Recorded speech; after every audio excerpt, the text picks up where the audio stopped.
అధికారులు ఏర్పాట్లను ముమ్మరం చేశారు. ఏనుగులను ఎలిఫెంట్ జోన్కు తరలించిన తర్వాత కుంకి ఏనుగును అక్కడికి తీసుకువచ్చి ఏనుగులతో మచ్చిక చేయించేందుకు రంగం సిద్ధం చేశారు. జిల్లాలో గజరాజులు తరచూ బీభత్సం సృష్టించకుండా వాటిని కుంకితో అదుపు చేసేందుకు ప్రణాళిక సిద్ధం చేశారు. దీనికి సంబంధించి ఫారెస్ట్ సిబ్బంది కూడా శిక్షణ పొందారు. మొత్తానికి త్వరలోనే మన్యం వాసులకు ఏనుగుల బెడద తప్పనుంది.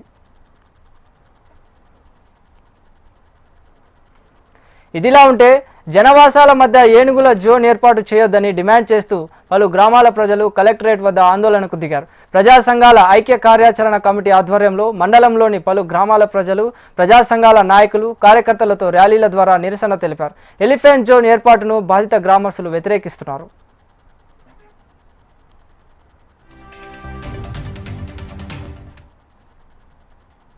పార్వతీపురం, సీతానగరం మండలాల పరిధిలోని అయ్యప్పపేట, రేపటి వలస, భోగింపేట, గుచ్చిమి, రేపటి వలస, ఆంటివలస, తాన్నా సీతారాంపురం, చిరనాయుడులిపేట సుమారు 100 ఎకరాల కొండ సరిహద్దుల్లో రైతులకు, ప్రజలకు తెలియకుండానే గ్రామ సభలు జరపకుండా ఏనుగుల జోన్ పేరుతో ఫారెస్ట్ అధికారులు కందల తవ్వకాలు ప్రారంభించారు. ఎంతో కాలంగా పొడు వ్యవసాయం చేసుకుంటూ జీవనం గడుపుతున్న తమకు ఎలిఫెంట్ జోన్తో ఉపాధి కోల్పోతామని ఆవేదన వ్యక్తం చేస్తున్నారు.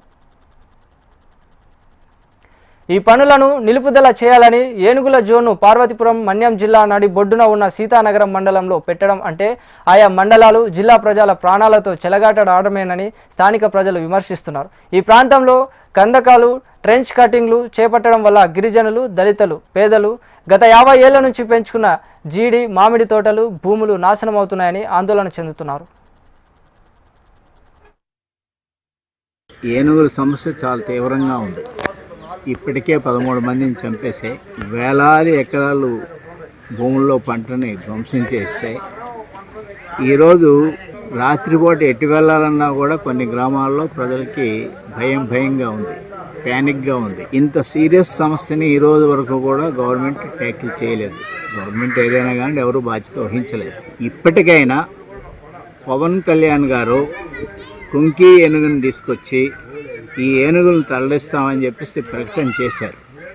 తాను చేసిన ప్రకటనకి కట్టుబడి ఉండి ఆ పని చేయాలని చెప్పేసి మొదట మేము డిమాండ్ చేస్తాం.